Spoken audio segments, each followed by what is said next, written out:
So, a lot of times buyers are afraid of hidden issues in a home and they need me to ease those fears. And so, I'm just going to chat with you a little bit about what to expect when you buy a home. And if you're someone who's a little bit concerned about wanting to know everything, you just can't. You're not going to know what's underneath the slab. You're not going to know what's behind every wall. So, all you can do as a buyer is get the best inspector that you can get, do all the inspections that are necessary for your particular home or property, and do all of your due diligence, read the seller's disclosures, ask as many questions as you can. And that is the only real way that you're going to feel confident in the home that you're buying. So, what does that look like? Well, when you get your house under contract as a buyer, we are going to schedule inspections. Now, it depends on the property, but you might be buying a property that has a septic system. We're going to have that inspected. You have options on the septic. Are you going to get kind of the general inspection on that, or do we need to pay extra and get an in-depth, specific inspection for that? That depends on you. Maybe it depends on the age of the house, the concerns that the inspector might bring up. It just depends on a lot of issues, but we'll give you the information and you can make an educated decision on that. But there could be a well, there could be sprinkler systems, there could be an outbuilding. That outbuilding could be just a shed in the backyard, but maybe it has electrical to it, maybe it has water, maybe it's an equestrian center where we have this giant barn with stalls and showers and electrical and lighting and plugs and a tack room and an office. And there's so many things to inspect there. We want to make sure that we cover everything. Maybe it's a pool. Maybe you have a pool and you can decide, do you want to have a really in-depth inspection of that pool?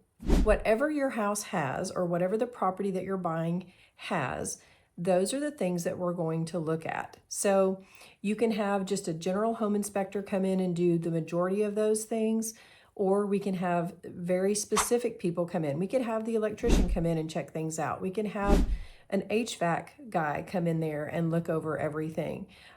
We could have somebody come in, and of course, we're always going to do a pest inspection. You can choose what you want to do. Most of the time we have a home inspector and a pest inspector come in. They do their inspections. We review that inspection report, and then we determine if we need to do something else. Now, of course, if you have a pool, we may have a pool person come in, from the get-go. But the point is, you're going to have photos. You're going to be able to meet that inspector in person. You can ask all the questions that you want. A lot of times those inspectors will walk around and show you things. So you're going to have as much information as we can give you. If for some reason you really want a lot more information about something, then we can dig further into that to make sure that you're negotiating repairs, or you're getting something replaced, or maybe you just realize that it's not the right house for you. But keep in mind, we can't know everything about the house. There are times people move into a house and, within the first 30 days, something breaks down. Just unfortunate and a bummer. And you just hate that for people, but it does happen on occasion. My first house that I bought by myself was, I moved into it, and within the first 30 days, I had a root that had been in the sewer pipe going out from the house out to the street, and it, finally clogged the pipe, and, I had problems in my bathtub before I'd been in the house a whole month. But I had a home warranty, and so luckily my home warranty kicked in, and they took care of that. They came out and they cleared out that line. And, I had the option then, do I want to replace the line and get rid of the tree and the tree roots, or do I just want to fix it temporarily? And I just said, let's just fix it temporarily and move on. But I had a home warranty that covered that.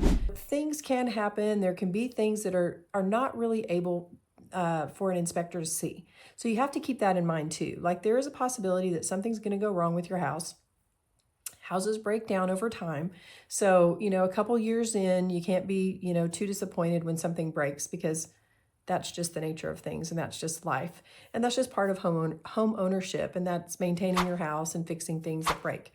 But I will say we can do our very best to do our due diligence and look over your house really carefully with a professional inspector or inspectors who can make sure that, we at least do our due diligence and have as much information as possible before you make the decision to move through with that purchase.